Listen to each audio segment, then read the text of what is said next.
Her doctorate is from Harvard.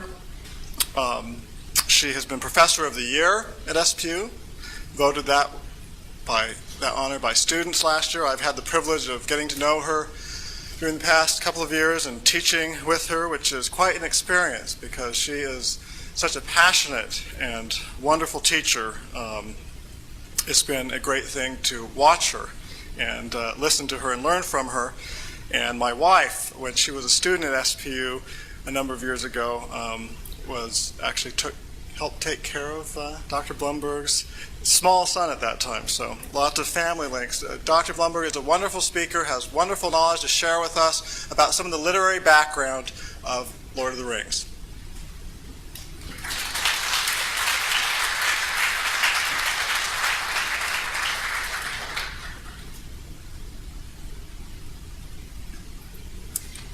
Well, I am just rejoicing in my heart over this because this is what Tolkien's work deserves. And I hope that this film will be a Christmas present to the world. It's certainly going to be a Christmas present to me and my son. And he plans to go and camp out about 24 hours ahead of time, but he's going to have to get there 2 or 3 days in advance to pitch his tent ahead of my tent. I did want to open, though, with a comment by my son, who is now 16 years old, and, of course, knows everything, that he made yesterday when I left for the conference. When I had been working on my presentation, I am getting robustly middle-aged now, and I remember the rhythm of the names, but I can't quite pull the names into focus, so I kept running out to where Caleb was and saying, now Caleb, remind me, what's the name of Gandalf's sword? Or what's the name of the, so on and so on. Well, as I was leaving, he said to me, Mom, good luck with your presentation, but it really doesn't sound like you know very much.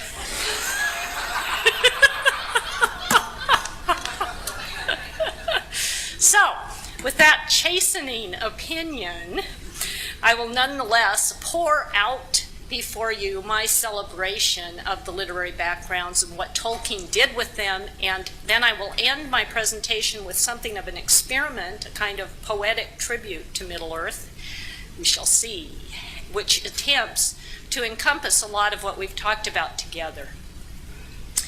When Dr. West asked me if I would speak about the literary backgrounds of the Lord of the Rings, the first thing that came to my mind were 2 bodies of literature which Tolkien worked in professionally all his life as a professor of medieval and Renaissance literature, as a medieval literary scholar and philologist at Oxford. Dr. West himself mentioned yesterday that the origins of the Lord of the Ring in Tolkien's imagination go back as far as Tolkien's love of Homer, his knowledge of the scriptures. By the way, Tolkien was one of the contributors to the Old Testament portion of the original Jerusalem Bible translation. And if you ever have a chance, I urge you, especially if you're a poet or a writer, get a hold of the original Jerusalem Bible. The large edition of it, Salvador Dali did the illustrations for, and it's quite pricey and rare, but you can find used smaller paperback versions. This is not the revised Jerusalem Bible, but the original Jerusalem Bible, because the authors, including Tolkien, strove to capture something of the style and personality of each author. And their translations of the Psalms specifically are just mind-blowing. It's a beautiful, beautiful translation, very evocative. And John West mentioned that the Nordic sagas were very important for Tolkien, of course, and his love of northernness, which he shared with Lewis. But what came to my mind are these 2 bodies of literature that he actually worked in and that I have worked in all of my teaching career. These 2 bodies of literature are both English and they are both medieval. And it seems to me that the use Tolkien made of them is preeminently high and beautiful. and extraordinarily fascinating to me, and always has been. First body of literature is the Anglo-Saxon. This was written after the Saxon invasions of Celtic Roman Britain. The literature comes to us from about 600 through 1000 through the reign of King Alfred, and it consisted of riddles, which were beloved by the Anglo-Saxon tribespeople, those old Germanic tribespeople. They loved the hero tale, the short epic heroic lay, but above all, the Anglo-Saxons loved the elegy. And the elegy is a lament. Our best known 20th century elegy was the song of the 60s, Where Have All the Flowers Gone? Where Have All the young girls gone? And so on. The elegy is a lament for things which are incredibly precious and which are passing away or will pass away. And Beowulf is probably the best known exemplar of this period of literature and of its worldview. The Anglo-Saxons turned ardently to Christianity. They left their lives as warrior thanes and war leaders and princesses in the mead halls, and they entered the Benedictine monasteries, men and women. And by the time of King Alfred, the literacy rate in England among the Anglo-Saxons was higher than it would be again until the 19th century in England. And Alfred had the Bible translated into Old English and sent to all the main bishoprics of England. So there was a tremendous Anglo-Saxon revival or turning to the faith after the invasion. And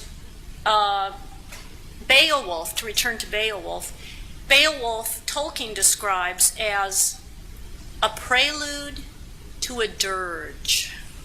And it is. All 3,000 plus lines of it lead to the dirge of lament for the passing of Beowulf, the good king, the young Haleth, or heroic warrior, who dies as all warlords, as all battle leaders must die, however good and beloved they are.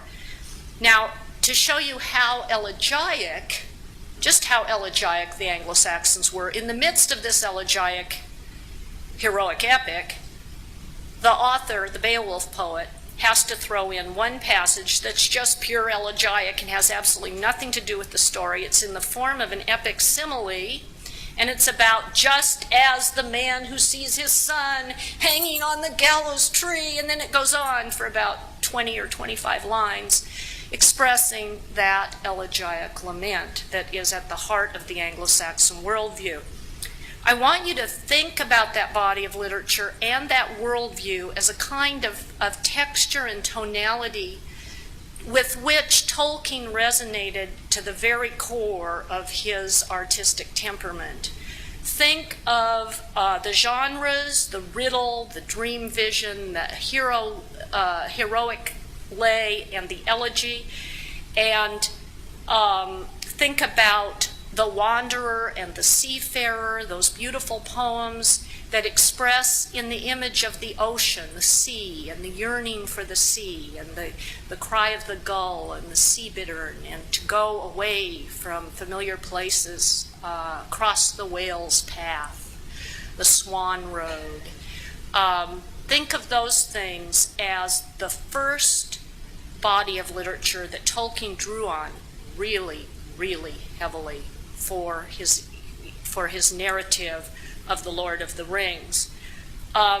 Perhaps the most poignant and exemplary passage of all of early medieval Anglo-Saxon literature is from the Battle of Maldon, which actually was a historical account, a heroic retelling of a terrible Saxon loss to the Vikings.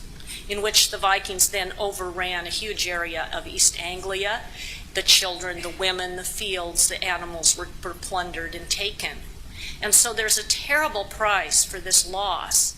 And yet the poem recounts the attitude of the thanes and followers of the battle leader. And by the way, his noble error causes the defeat. It's an act of goodness and generosity that gives the advantage to the enemy because he doesn't want them to have to fight at a disadvantage. And yet, his followers do not rebuke him and they die with him. And that is what the poem celebrates. There are famous lines. Does anyone remember in Lewis's trilogy, or the 3 books that deal with Out of the Silent Planet, Perelandra?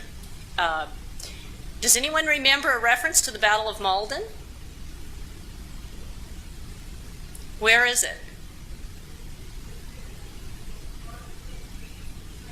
Yes, I can recognize Sonia's voice. Yes, my son's fair nurse, babysitter and rescuer.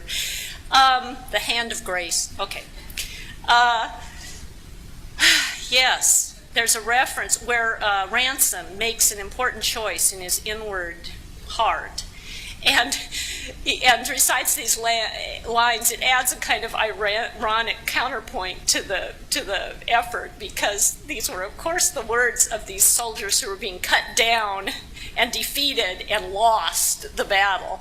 But the words are very famous. Probably some of you know them. In the Saxon, Hia shall be the more, Hert the keener, heart shall be keener, high spirit will be more. Our mode, and that's the word for the inward treasure chest, the inward spirit of goodness within the warlord, within his followers, where one stores up the wisdom of the past. Mode shall be the more as our Mayan litleth, as our might litleth diminishes and fades away into nothing. And this is used in an absolutely tremendous way by another Anglo-Saxon poet, the poet who wrote The Dream of the Rood, The Dream of the Cross, about the great riddle tree. And Anglo-Saxons loved riddles, and in The Dream of the Rood, a riddle tree appears in a dream vision and speaks to an Anglo-Saxon thane and tells him about its own warlord and says, "Who am I? Do you know who I am? Do you know what I am?" And he tells the story of how he was cut down off his roots, hoth on enden, he was turned on end, and made into a cross. And he saw the young hero coming, and he desired to fight his lord's enemies and wipe them out with one swoop. But he obeyed the will of the eternal Lord, the Eche Drichten, the eternal Lord, and stood while the young hero ascended the riddle tree, and the two of them stand together to face the enemies. And by the way, the tree does not hesitate to remark, as he makes his battle boast, that the disciples were cowards and they ran away. But the tree stood with the young hero, and like the young hero, he was cut down and buried until the followers of the Lord came and found him and decked him with gold and jewels. This is an incredible Anglo-Saxon poem, and it has a message of grace versus legalism that is very powerful. I love to teach that poem, and if any of you want to explore this body of literature or the next one I'm going to mention with me in the future, I'm embarking on the life of a writer, and in some ways dare I say, a contemplative. And I will be offering some classes from time to time through my parish church, the Church of the Redeemer in Kenmore. And we have a website, or you can email me. I guess this is advertising. Oh, dear. But you can always reach me at blumberg@svu.edu. So, when you think of the Anglo-Saxon literature, think of a worldview which does not fear darkness, because in defeat, what really matters, mode, the inward goodness, gleams out more strongly. Mode shall be the more as our strength diminishes. And so what matters is known more clearly. And this is applied to the gospel, as well as to any of the temporary battles which provide stays against the confusion. And Tolkien, in his great critical essay, Beowulf, the Monsters and the Critics, and this is something that some of you may not have read. You may have read a lot of Tolkien, but you might not have read this critical essay on Beowulf. Read it, because it, along with the letters, Christopher Tolkien's edition of the letters, bring the person of Tolkien to life for you, I think, better than anything else as background.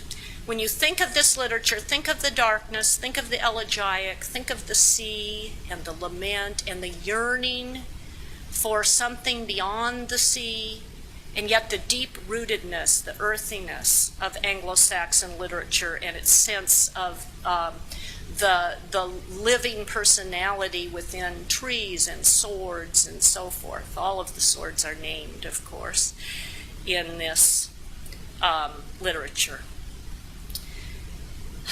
Now, the second body of literature is later. It's the High Medieval, which is written during the 14th century primarily in England, and it is reflected by great works across Europe, such as Chaucer's Canterbury Tales and Dante's Divine Comedy. But Tolkien spent his scholarly life working primarily on the works of the poet, the Northwest Midlands poet in England, contemporary of Chaucer, whose name is unknown, and who wrote Sir Gawain and the Green Knight and The Pearl, and several other works of such exquisite beauty that there is no way to begin to convey it. As some of my students learned when I once accidentally ordered Tolkien's own edition, so they had to read these works in Middle English, and they have never forgiven me for that, but they really began to see how incredibly beautiful it is. The High Medieval synthesis, like Anglo-Saxon literature, is both English and Christian and medieval, but it's quite different in tone and texture from Anglo-Saxon literature. The High Medieval period was the period of the great medieval synthesis, one of the greatest works of the human mind. The medievals could think. Don't listen to this bunk that the Renaissance and the Enlightenment tells you about the Middle Ages. Aquinas and the other great minds of the 13th, 14th century, they can really think. And they erected a tremendous intellectual and theological synthesis upon the foundation of what science and cosmology was available to them at the time. And it was amazing. And you see that in these great frame stories in which everything is drawn into the great cosmic design. One medievalist has pointed out that the mazes on the floors of some medieval Gothic cathedrals in Europe, the mazes that the faithful will walk as an act of devotion, if you could take the roof off the cathedral and rise to an impossible height above it for a medieval person, up where God might be or the angels looking down, you would see that the maze, which is formless and torturous and agonizing for the one who is walking in it, inscribes the figure of a rose. when seen from God's view. And there was that sense of everything dissolving into this great cosmic harmony, this great dance. And of course, this literature was also chivalric. It was one with the architectural expression of the Gothic cathedral. It was cathedral-like. It was upward aspiring, chivalric. The Arthurian tales and romances are of this time. So you have the romance, the dream vision, the chivalric tale, and the great frame stories. But in general, Tolkien both revered and suspected this literature. He talks about it quite, at least for his own uses, in attempting to be a myth maker and a narrator of home myths for his native England, or for the West as its young men went into World War II, sadly deprived of a mythic resonance in which to find their bearings, Tolkien felt. So he suspected it because, well, I'll come to that in a moment. How did he use these two literatures? This is what's most fascinating to me. He used the Anglo-Saxon literature primarily, and he used it for the earthliness of Middle-earth. He used it for the Shire and the rising of the Shire. He used it for the heroic successors of the heroes of Numenor, the Númenóreans, Aragorn. And he used the high medieval literature, the chivalric literature. He used it in Lothlorien and I want to say he used the Anglo-Saxon with Gondor and the Shire and among the dwarves. And he used the earthliness of Middle-earth. And he drew on the chivalric high medieval synthesis in its literature and its atmosphere for the transcendence of Middle-earth, for Lothlorien, for the Númenórean kings. Okay, does that make any sense? Both he and Lewis were very explicit about the problem with the triumphalist vision, which we have most beautifully, most evocatively, most powerfully presented in Dante, in which evil and loss fades totally out of sight in the great victory of the heavenly rose, the eternal rose that we see at the end of the Paradiso.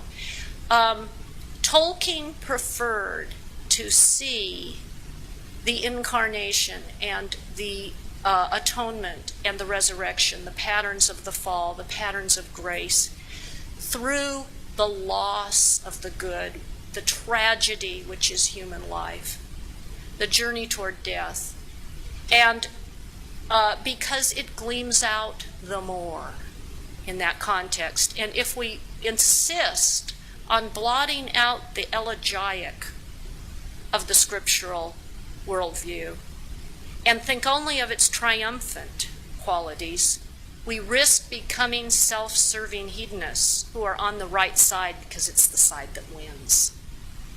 And in the Anglo-Saxon literature, they were on the right side and rejoiced in its goodness as they were cut down in defeat, with perhaps only a far-off gleam of something beyond. And so Tolkien deliberately chose that as the texture, the literary texture of his story of Middle-earth. Okay. I don't have time for more of that, although, as I say, I would love to go on and on. Dr. West knew that. But I have two final comments before I share with you my celebration of Middle-earth.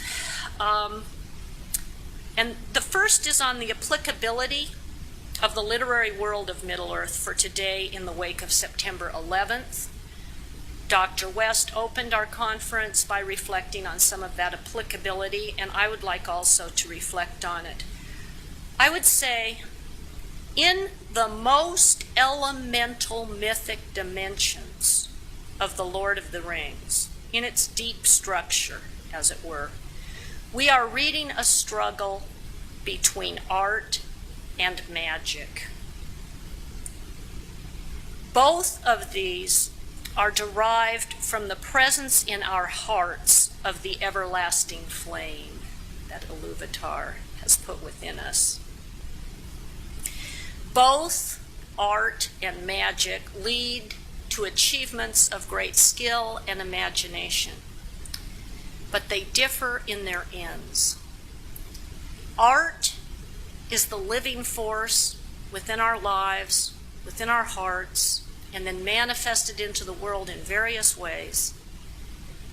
Art is the power of story, of riddle, of myth, of narrative, to assist in the individualizing or the individuating of things, the affoliation of creation, and the revealing of the peculiar faces and the forms of our distinctive home places in this world. The personalizing of the world, the making human or the making hobbit of it or the making elvish of it, which is part of our nature as the children of Iluvatar. The naming of the swords in the deepest spiritual level, mythic level, I would say, reflects this tendency of pre-modern literature, all pre-modern literature, to personalize the world as the function of human community. Whereas the power that we see in magic is a power to control. It is a power that Tolkien calls the machine, and he associates it with the impersonalizing of the individual, of the community, and of the world. Tolkien was a inveterate anti-modernist. I have for years and years, I've said, back in the 60s, I was saying Tolkien and Lewis are postmodern. They are anti-modernist. That's why the critics don't like them, because they are presaging the next stage, as poets and artists and storytellers always do. They are reading the currents, the cultural webs, and seeing the next potentiality, the next emergence out of turbulence of a surprising high order complexity, as physics would teach us is the nature of the quantum level of reality of our universe. So it is art or story, history,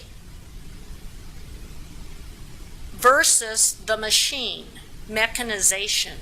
And of course, when Mordor moves, when its emissaries, Sharky, Saruman, move into the Shire, you see what happens, the coming of the Industrial Revolution, as it were. Now, we cannot roll back the Industrial Revolution, but I think that one of the major thrusts of the Lord of the Rings and why it feeds us and feeds people who hunger for what it gives so deeply is that it encourages us to rejoice in our creaturely nature and to yearn to have histories and home places that are unique to each community. We need to be faces. We need to individuate. We need to know our families and the pasts of our families. We need to be rooted in the earth. And at the same time, and not swept into a mechanized system which deprives us of our creaturely essence, our being. The dark gray mists, the facelessness, the anonymity of Mordor.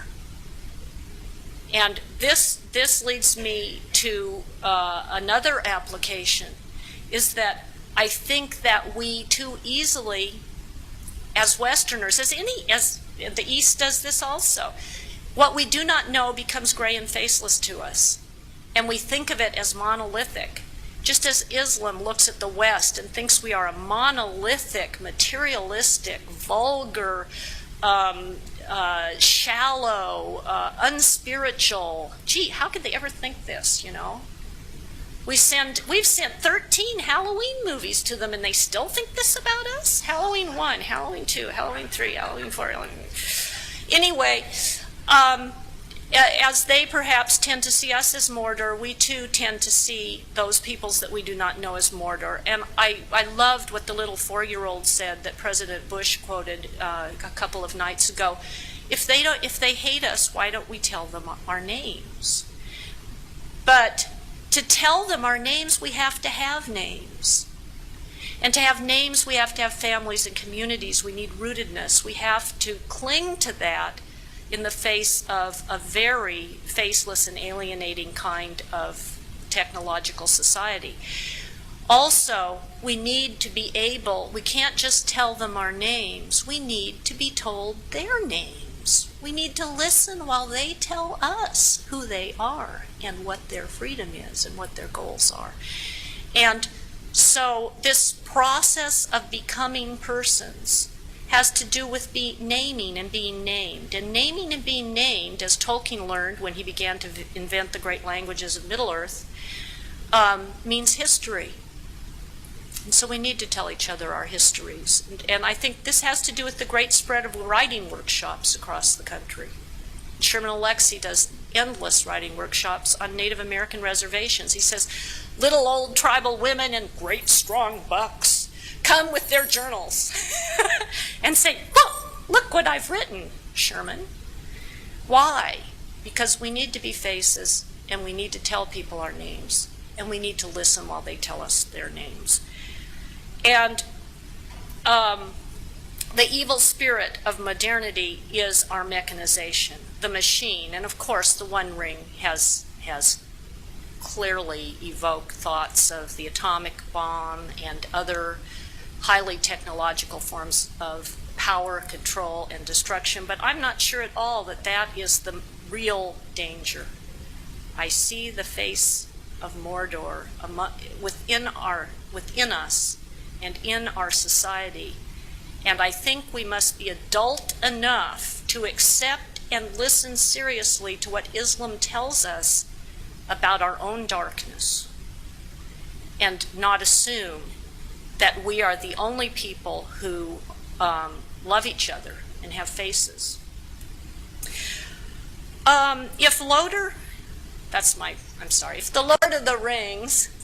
the Lord of the Rings is a defense of anything, it is a defense not of Western civilization, as if it were a huge monolithic Mordor-like entity, but rather it is a defense of Western pluralism and diversity, like the pluralism and diversity of Middle-earth. And I think the more we learn of Uzbekistan and the various peoples of Afghanistan and so on, the more we discover fierce and distinctive peoples who demand that their own names not be forgotten. That's a reference to the people. That's not a reference to Osama bin Laden, although I must add, I genuinely believe that all evil, all terrorism, whether it's domestic violence or whether it's Osama bin Laden, comes out of devastation in the home place. When the family and the community and the small child who grows up to be a bomber, a suicide bomber, sees everything that they love wiped out and destroyed. And it's out of that agony that this comes. And until we all speak to that together and help each other with that, there will be terrorism, and we will have to defend ourselves against it. Even Solzhenitsyn has said that the East, under decades of oppression, has produced deeper and more interesting character than mass-produced modern Western materialism. Words to remember. The enemy is not the East, but the machine. It is the seizing and being seized by impersonalized control. And basically, I'm going to give you what I think its name is. The production, consumption society. And we can make it serve us. We do not have to be its servants, but we sure haven't figured out yet how to do that. Okay, I think it's time, yes it is time, for me to end with my poetic tribute to Middle-earth. This was sort of given to me. It sort of came to me, and it's a rough draft, and I have take it as a gift of my heart and my love for Middle-earth to all those people who have shared their hearts with us at this conference, and Tolkien too. In memory of Middle-earth, God is incarnate in Middle-earth. God's breath speaks through the trees, in the forests of Fangorn, and along the hills on the way to Isengard. God breathes in the liquid silver air of Lothlorien and gleams in the flask from Galadriel's own hand. If Tolkien's choice of an image for the universe is neither a clock nor a chain of gold, then it is the tree, the Nordic world tree. For God breathes in this universe as God breathes in every tree, thrusting roots into soil and lifting branches to the innumerable stars, in the rising of sap through every cell, the taking in of dioxide and the giving out of oxygen. Felix culpa, fortunate fall, the blessed culpability, for Tolkien is better understood in Beowulf than in Dante. Not for him to deny the great dance, the vast cosmic order, the solicitude of providence, but better to see them through the heart pangs of losing than in the triumphant choirs of heaven, seated row on row in Dante's eternal rows. The long grief that grieves Middle-earth in her passing of ages is drawn from the elegiac of the songs of the Saxon kings. The lone sparrow who flies through the lighted mead hall where warriors listen to the songs of the bards and vanishes again into the storm whence it came. Bede sparrow knows nothing of why, of before or of after, but tells in our ears the old, old story that bright things flash exquisitely and are extinguished. Only the well-lit mead hall, the lilt of voices, the harp strings flashing creation and valor off of the faces of man and woman, they fend off the darkness with laughter and drinking, with riddles and gift-giving, with loving the battle leader and the firelight. They find in this space a little stay against confusion, an episode of joy before the great temporal defeat. In the gleam of jeweled cup and the glitter of sting and glamdring, like flower and maiden swift to wither and die. Only in this elegiac, in this long lamenting that cherishes rather than regretting, only in the trust of heart upon hearts, the faith of each upon each, was the bewilderment of the sparrow ever answered by something deep-rooted as the Ents and transcendent as the seed dust of Galadriel. Only in defeat is the hidden valor shown. Only when all is lost does the inward heart bear itself out into our vision. Mod shall be the more, courage shall grow hardier as our might fades away into nothing. Then shall we see what could not be seen beforehand, the purity of sacrifice, like the young hero, whom death could not cow, nor the desertion of comrades, who stood with the riddle tree, who stood before the fury of enemies. God is incarnate in Middle-earth, in Rivendell and the inn at Bree, and in the tree garth of Orthanc, with its dwarves and its wood elves and the shire that rises like Gondor and Rohan to battle oblivion, knowing full well that the war is not won with swords, but with the trimming of hedges and the remembrance of ponies. In pity and kindness, in the simple, the humble, where light breaks open the heart of hidden goodness in the bowels of the earth, in the halls of Khazad-dûm. To To the darkened mind of Theoden, hearing whispers of despair, comes the stout, comes the sturdy, comes the stumbling, comes the sundering. These are the ways to glory, not by ambition of men or the power of the monolith to oppress us and turn our hearts into ashes, but suppers with mushrooms and pipeweed for foibles. Not grayness and thinness and hollowness and fear. The extinction of faces is the extinction of God's face. In Middle-earth, as in planet Earth, our planet home, where Pashtun and Uzbeki may seem to melt into a mist, and we see slavery where there is only difference. And we cry for one ring, a power to bind them, to save us when all around us the shire trees are falling, and the smells of industry pollute the bright fields, the bountiful rivers fall barren, and the forces that drive the mill wheels end by driving us in a circle of destruction that widens and empties out. Only pity can rule the fate of many. Only knowing each other face to face and turning together against our common enemies, hunger and starvation, clannishness and reprisal, self-righteousness and self-aggrandizement. Only thus do elf and dwarf meet in hand clasp, strider and hobbit befriend one another, and in strange services does not Gimli revere Galadriel in places underground but glowing with fervor. Auden complained, "This is a world of boys." And yes, the boyish heart, the froward glance, the sweet pain of first love, like Hopkins' golden echoes, are preserved here.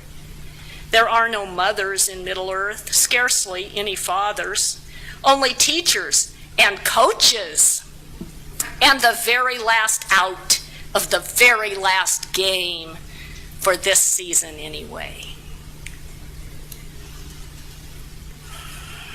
And the bitter sweetness of it all, the swift beginnings and the long, long endings, bygone days passed in the infancy of the world, but after the melon trees have ceased to flourish. We grasp, all of us, after what is precious. And we know, even as we seek, that it lies near to us, even in our hearts. But we forget how and where to find it, and we seek it in distraction. I will be great and powerful. I will be your God. When we are only shrunken old elf woman or the second son of the king, only strong enough to blow a horn blast or bequeath an elven rope.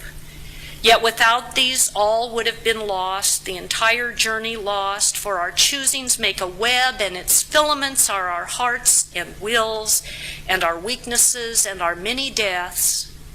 And the web is greater than any of us, for Iluvatar speaks his word in it. And yet it may depend upon each one of us alone at a single point.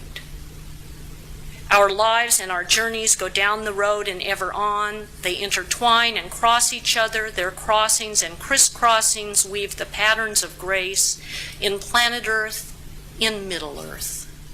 Without the name of God, is the divine essence not the same?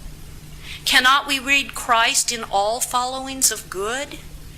Or are we to worship the name of freedom and forget in our hurry and worry its nature is hidden in the nature of our nature? Yet we let ourselves be turned out of our home places in the name of the machine by the clamor of commerce. And we lose it when we lose our home places to run after the biddings of the god of necessity. Only Sharky, only Saruman in disguise, like a parent working overtime. We die in our spirits and leave our children and our friends unbefriended. Is ours a world of pitiless urgency? Have we forgotten the place of Lothlorien? Must we run harder to survive, and for what? A world without alternatives or security in itself, a world without anywhere except its own system? But sometimes, this is the final movement, so stay with me. But sometimes the very earth and the households around us grow vivid and precious, and the veils drop away, and we know our world as we are made to know Middle-earth, as merry and as sad, as God-breathed and two-edged, as a sword in our hearts that binds us and sets us free. For once there was a man who built himself a tower, and his neighbors jeered at him and asked him why. Of what use could this tower be in cultivating crops and filling the bellies of his children? But from the top of that tower he could see the sea. And we can climb his tower also. We can see the distant sea, hear the cries of gull and sea bittern, wander in our minds across the Wales Road, far from villages and small beer, and we can turn back and see them too, the dwellings of our families and the shouts of children playing, and see in them also the liquidity of God rising within and sustaining them. Forever was water of all of the elements, the one to retain the most of the music of Iluvatar. When he made the earth and sea, when he made sky and living things, after the pattern of the music of the Ainur. And it came to pass that the music of creation was deep and strong and filled with many voices, but the harmony was lost, and the din of confusion rose until its waves blotted out even the stars. And when Iluvatar began anew, it was with a new music, was it not? That rose like the slow rising of sap in a cold and barren springtime, a melody that was quiet and soft and gentle, a still small sound, one we could scarcely hear at all, and as it rose it grew in power and profundity, but its depths were in its pain and its terrible knowing that only thus could the universe be spared and made once again a living tree, a tiny seed of a song that grew to encompass the chaos and make the world again, so that all of the birds of heaven could build their nests in it. And so, when Gwaihir swooped down, and Landroval and Meneldor the swift, circling above the two tiny figures nearly lost in a sea of molten fire, it was a casual rescue, a mere happenstance, the thought of a moment in the heart of an old man. Like the sudden cry in the heart of Gollum that inspired his self-destruction, that gave Gollum up for the redemption of Middle-earth, when he bit the hand of his master and rescued him, who served his master best when his eyes were dimmed by lust, and who fed on his master in the throes of his demise. O blessed sacrament. And it would be well to remember that we too are very small, driven by passions and afflicted by love, writhing in a wraith world of mists and darkness, swathed in habits of thinness and strain, losing our world even as at last we see it, agleam with God's glory that shines out like shook foil. Well to remember that we too are very small, and we need to be forgiven, because like Smeagol, we know not what we do. What are free peoples if our freedoms cannot differ, if our past cannot bring us by our own paths to presence, if all, both west and east, are swept under the same shadow, a scourge of great darkness that obscures the sky, that makes us thralls to habituated labor, that takes away our root and our goal? For if we save the whole world, and the world is not Middle-earth, not the free peoples whose freedoms differ, whose histories are their own and no one else's, If we save ourselves, but we are Mordor, what have we gained? What have we gained? Thank you.